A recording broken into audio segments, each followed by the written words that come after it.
Hello friends, আজকে আমরা দুজনে চলে গেছিলাম একটি দশকর্মার দোকানে ঠাকুরের কিছু জিনিস কিনতে। তো আমরা বাড়ি থেকে বেশ কিছু জিনিসই কিনবো বলে ঠিক করে এসেছিলাম। আবার তার মধ্যেও বেশ কিছু জিনিস ভেবেছিলাম হয়তো এখানে পাওয়া নাও যেতে পারে। তো তারপরে এই দোকানটিতে আসার পর দেখলাম যে সব কিছু তো আছেই, উপরন্তু আমরা যা ভেবেছিলাম তারও বাইরে অনেক কিছু জিনিস আছে। তুমি কি কলকাতার? তো এই দোকানের একজন স্টাফ ছিল বাঙালি, তো তার সাথেও পরিচয় হলো। খুবই ভালো লাগলো পরিচয় হয়ে। বিভিন্ন ধরনের সব ঠাকুরের মুখ, আর তার মধ্যে আমার এই দুর্গা ঠাকুরের মুখটি খুব পছন্দ হয়েছিল। এটা নেবে তো?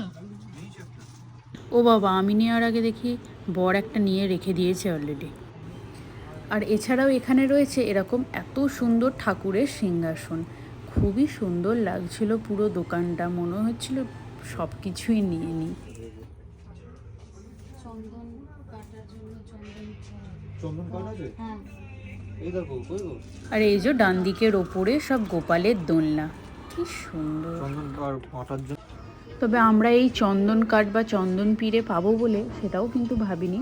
যাই হোক, এখানে এসে ওটাও মিলে গেল। আর এই দেখো কত বড় গোপাল, কি যে অপূর্ব লাগছিল দেখতে। আর পিছনে গোপালের খাট, ঘর সাজাবার জিনিস, বিভিন্ন ধরনের ডিজাইনার সমস্ত কিছু মিনে করা ঠাকুরের প্লেট।